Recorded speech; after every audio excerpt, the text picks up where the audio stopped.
Now at 4:30 on WKYT, a man accused of kidnapping and leading Lexington police on a chase this morning is set to be arraigned, and we're learning more about the charges against him. Months after being badly injured in a hit-and-run crash in Lexington, a National Guard soldier is showing some signs of improvement. And police have made an arrest in a deadly Harrison County home invasion. We'll have the latest on the twists in that story. Tracking, alerting, protecting. This is WKYT This Morning. Well, good morning to you, bright and early on Christmas Eve, I guess. I'm Bill Bryant. And I'm Rebecca Smith, that's correct. And let's see how the weather is shaping up for Christmas Eve with Micah.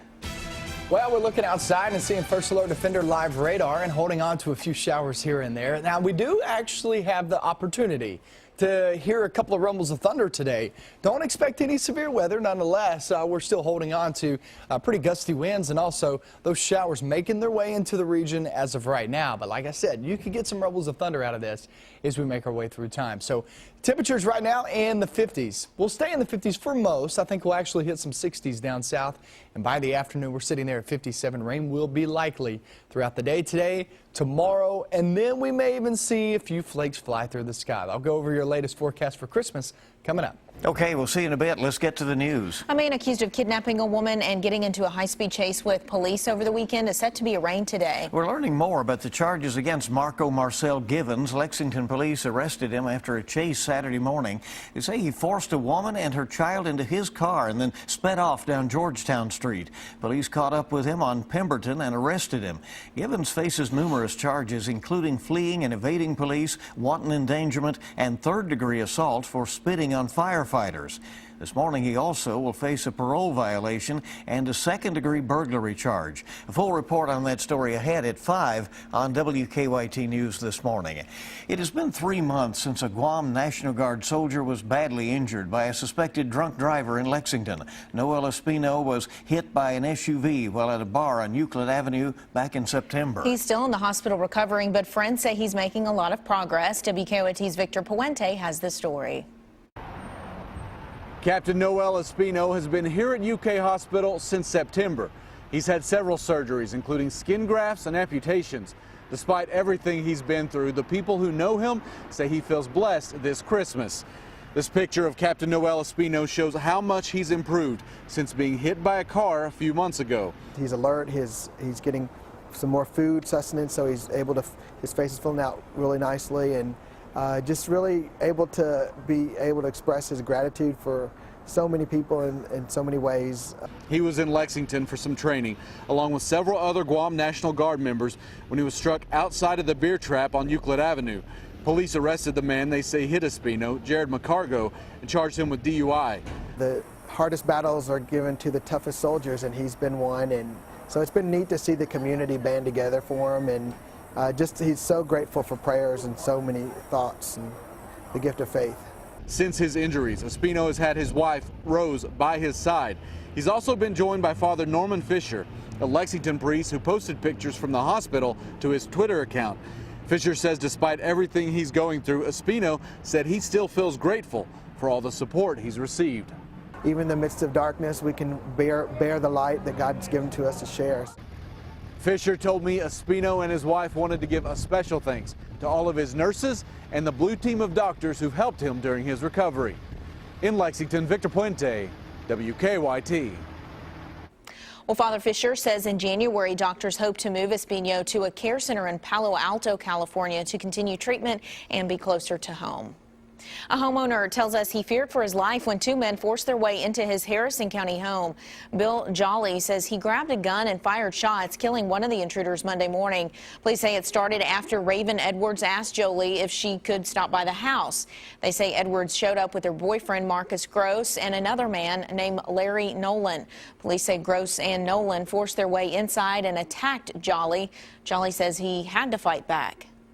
One guy had me in a bear hug, and the other one was charging me, and I was able to swing around with the guy that was on me and shoot the other one. Well, police say Gross was hit and later died. Police later arrested both Edwards and Nolan, charging them with a robbery and burglary. Jolie tells us someone also tried to break into his house 2 weeks ago.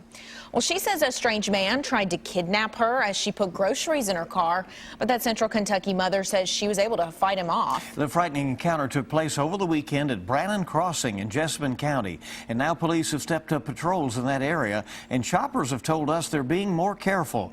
WKYT's Jerica Insco has that story.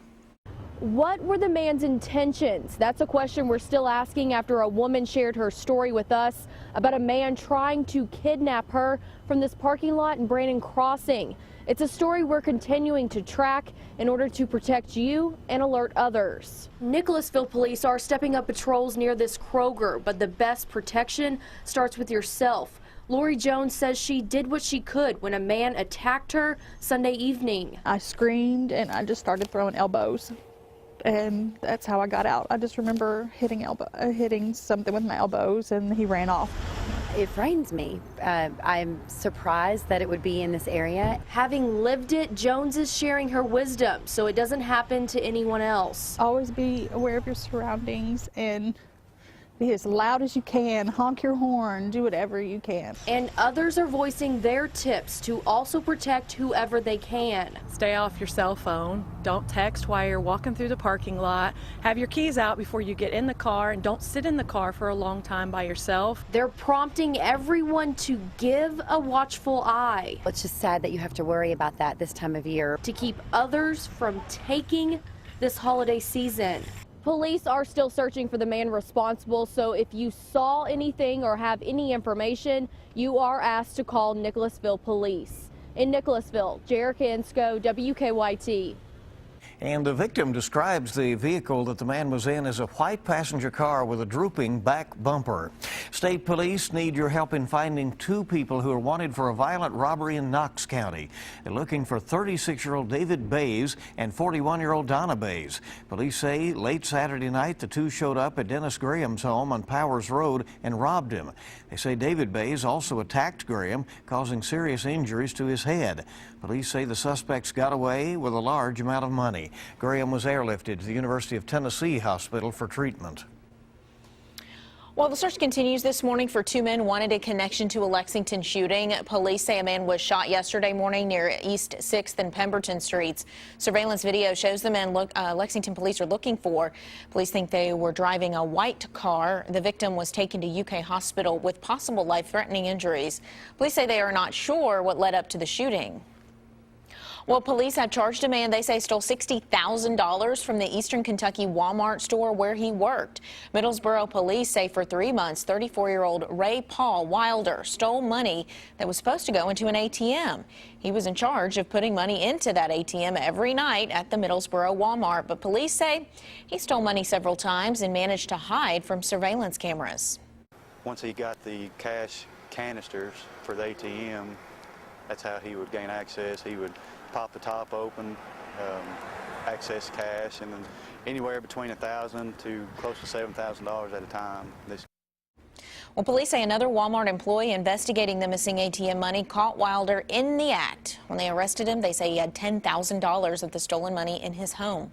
With more flu cases being reported across Kentucky, UK Healthcare is taking some extra steps to protect hospital patients. All UK healthcare hospitals, including UK Chandler Hospital and Good Samaritan Hospital, have new visitor restrictions. For the time being, visitors under the age of 12 and anyone with flu-like symptoms are not allowed in.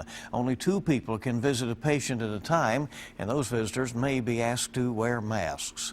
School-age children are the most likely to become infected with the flu or other respiratory illnesses, so restricting them from visiting seems to help. Hospital officials point out these restrictions are temporary. The Fayette County Health Department reports 18 confirmed flu cases in Lexington. They suspect many more. Governor Steve Beshear says the longer it takes to replace a bridge between Covington and Cincinnati, the more it will cost taxpayers. Leaders of both Kentucky and Ohio have been looking for ways to replace the aging Brent Spence Bridge, which carries Interstates 71 and 75 over the Ohio River. Governor Beshear says it will cost taxpayers $7 million every month that lawmakers don't take action to replace the bridge. A debate over whether to use tolls on the bridge has caused the project to stall. Well, the Salvation Army in Lexington is asking for help as its Red Kettle campaign enters the home stretch. The organization has a goal of $550,000 for the campaign. So far, they've only been able to raise about $360,000. You can make donations at their Red Kettles through Wednesday, but you can also donate online through New Year's Eve. So you've got a little bit more time if you want to do that online. You can also help to donate blood at the Kentucky Blood Center. If you decline the T-shirt you normally receive when you donate, the Kentucky Blood Center will make a donation to the Salvation Army. So a lot of different methods to go about that. That's right, and obviously hoping for a strong finish to the Kettle campaign.